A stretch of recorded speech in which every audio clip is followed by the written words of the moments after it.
नमस्कार साथियों, राजस्थान बोर्ड वार्षिक परीक्षा 2023 से कक्षा 11वीं के लिए आज हम भूगोल का क्वेश्चन पेपर लेकर आ चुके हैं। बिल्कुल ऐसा ही क्वेश्चन पेपर आएगा। वीडियो पूरा जरूर देखिएगा, वीडियो बहुत ही इंपॉर्टेंट है, होने वाला है। तो चलिए शुरू करते हैं। सबसे पहले देख सकते हो, ये रहा आपका क्वेश्चन पेपर। और जो ये भूगोल का क्वेश्चन पेपर है आपका 70 नंबर का है, वो रहने वाला है। और टाइम देख सकते हो 3 घंटे 15 मिनट का रहेगा। ठीक है, अब आगे क्या है, इसमें पहला प्रश्न क्या रहा है कि निम्न में से कौन सा भारत का तटीय राज्य नहीं है। तो कौन सा तटीय राज्य है वो नहीं है भारत का? कर्नाटक, तमिलनाडु, केरल या फिर तेलंगाना। तो बिल्कुल आपका जो ये तीनों है ना, कर्नाटक भी है, तटीय राज्य हैं, तमिलनाडु भी है, केरल भी है, लेकिन जो तेलंगाना है वो तटीय राज्य नहीं है। ठीक है, और हमें भी यही पूछा कि कौन सा नहीं है। ठीक है, तो बिल्कुल आपका 2 ऑप्शन हो जाएगा। नेक्स्ट है, भूगोल शब्द का प्रयोग सर्वप्रथम किसने है? वो कहता इरेटोस्थनीज, अलेक्जेंडर हमोल्ट, इमैनुअल कांट और डीकेटीएस। तो बिल्कुल आपका ऑप्शन हो जाएगा इरिटोस्थनीज। ठीक है, नेक्स्ट है आपका, इसकी पीडीएफ है, आपको हमारे टेलीग्राम ग्रुप में मिल जाएगी और टेलीग्राम ग्रुप का लिंक है वो डिस्क्रिप्शन में मिल जाएगा। ठीक है, अब नेक्स्ट क्वेश्चन है आपका अगला घ, निम्न में से किस देश के साथ भारत की स्थलीय सीमा है वो नहीं लगती है? नेपाल, बांग्लादेश, म्यांमार या फिर श्रीलंका। तो आपको पता है श्रीलंका है साथ है, वो सीमा नहीं लगती, स्थलीय सीमा पूछी हमें। तो बिल्कुल आपका 2 ऑप्शन हो जाएगा श्रीलंका। सर्वाधिक जनसंख्या की दृष्टि से भारत का विश्व में कौन सा स्थान है? तो पहला स्थान तो है आपका चीन का। ठीक है, उसके बाद है भारत का दूसरा स्थान है। ठीक है, तो दूसरा ये रहा आपका द्वितीय स्थान है। ठीक है, जनसंख्या की दृष्टि से और क्षेत्रफल की दृष्टि से 7वां स्थान है। ठीक है, ये आपको याद रखना है। नेक्स्ट है, निम्न में से कौन सी गैस वायुमंडल में सर्वाधिक मात्रा में है?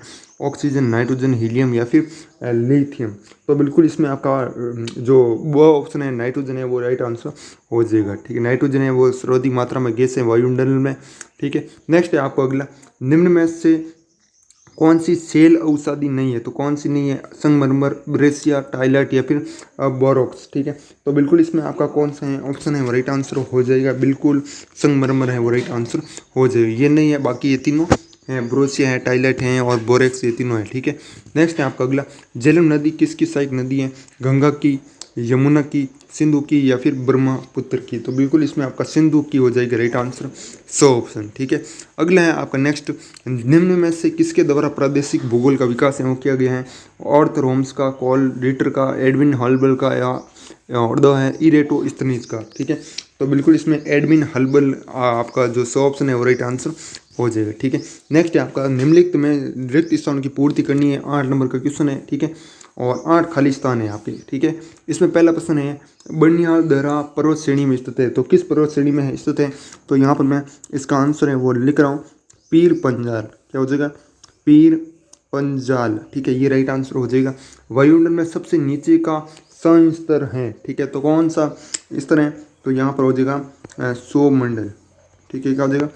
सौर मंडल। नेक्स्ट है आपका अगला, सौर मंडल का जनक माना जाता है। सौर मंडल का जनक है वो किसे माना जाता है?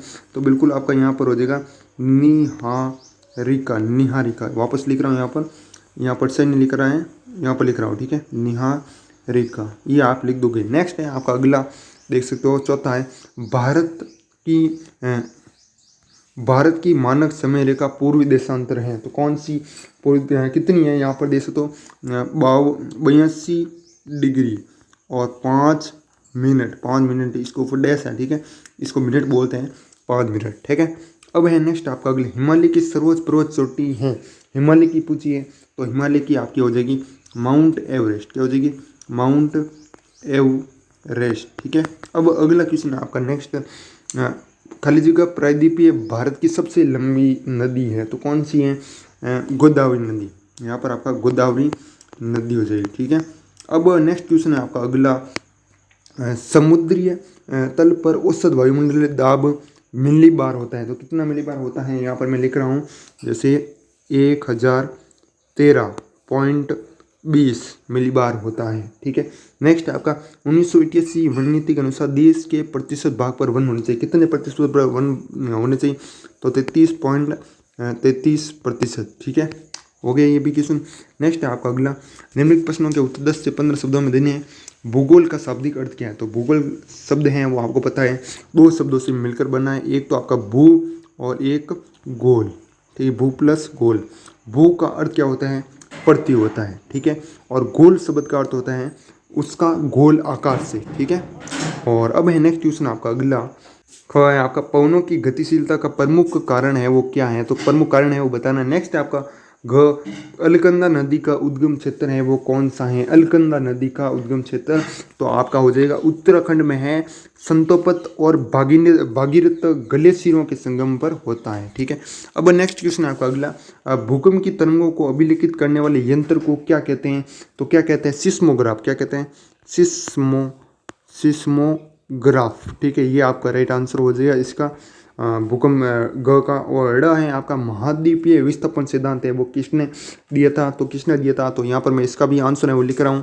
ठीक है, Alfred Alfred Wegener, Alfred Wegener है वो राइट आंसर हो जाएगा। अगला क्वेश्चन आपका नेक्स्ट जो है वायुमंडल की 4 प्रमुख गैसों के नाम लिखिए, तो 4 प्रमुख गैसें हो जाएगी आपकी नाइट्रोजन, ऑक्सीजन, आर्गन है, कार्बन डाइऑक्साइड है। ठीक है, नेक्स्ट आपका हिमालय से निकलने वाली 2 नदियों के नाम लिखो, तो 2 नदियाँ कौन कौन सी हो जाएगी, एक तो आपकी हो जाएगी गंगा और एक हो जाएगी आपकी सरस्वती। ठीक है, अब अगला क्वेश्चन है आपकी पृथ्वी की आयु लिखिए, तो पृथ्वी की आयु कितनी है, आप कमेंट सेक्शन में इसका आंसर बताओ। नेक्स्ट है आपका अगला चौथा, निम्नलिखित प्रश्नों के उत्तर 20 से 30 शब्दों में देने हैं। भारत की अवस्थिति पर टिप्पणी लिखिए, तो टिप्पणी इस पर लिखनी है और 2 नंबर का क्वेश्चन है। ठीक है, 102 और 8 क्वेश्चन है इस तरीके के।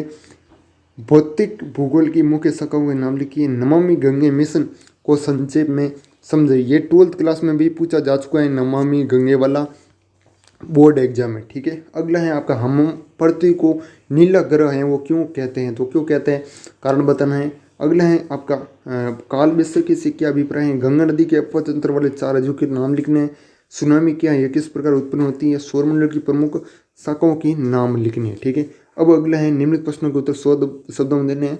वायुमंडल किससे कहते हैं, वायुमंडल की संरचना को समझाना है, अथवा आप ये भी कर सकते हो हिमालय अपतंत्र व प्रायद्वीपीय अपतंत्र की तुलनात्मक विवरण करना है। ठीक है, और ये 3 क्वेश्चन है, हर एक क्वेश्चन 6 नंबर का है।